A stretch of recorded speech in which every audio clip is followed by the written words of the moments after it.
Good afternoon, co-chairs Senator McCrory, Representative Sanchez, ranking members and members of the Education Committee. My name is Erika Wiecenski. I am the first Selectwoman in Willington, as well as the Vice Chair of CCM's Education Committee. I am here today to present testimony in support of two bills, House Bill 5283 and Senate Bill 232.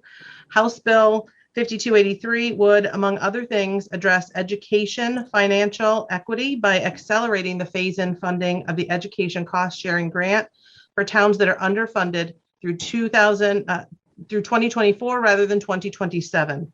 The bill would also maintain the commitment of phasing out those districts that will see funding declines so that they can be absorbed during a reasonable period of time. In addition, the proposal would fully fund other educational efforts. The current mechanisms to provide education funding is inadequate and inequitable to meet the needs of Connecticut's student population. The cost for public education in our state is over $12.3 billion, and municipal property taxpayers fund 53% of that amount, which is $6.6 billion, with the state and federal governments providing the balance. A particular drawback of the current system is that it fails to account for a student-based approach to improve the outcomes for all students. All of our students deserve to be funded based on what they need to be successful. English learners, students who are economically disadvantaged, and students navigating through their education in communities that experience concentrated poverty all deserve to be funded at a level that makes a real and tangible difference. Senate Bill 232 would create a tiered system for reimbursement for education, for special education based on a municipality's wealth. Special education costs statewide exceed $1.8 million and continue to rise. Towns and cities pay for about 60% of those costs.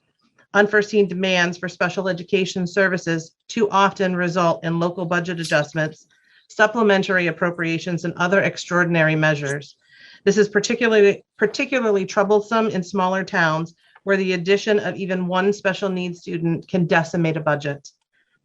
Specifically, the bill would eliminate the excess cost grant threshold of 4.5 times the district's per pupil expenditure to a tiered rate of 2.25, 3, or 3 3/4 times the district's average per pupil expenditure, depending on the per capita net equalized grand list of each town.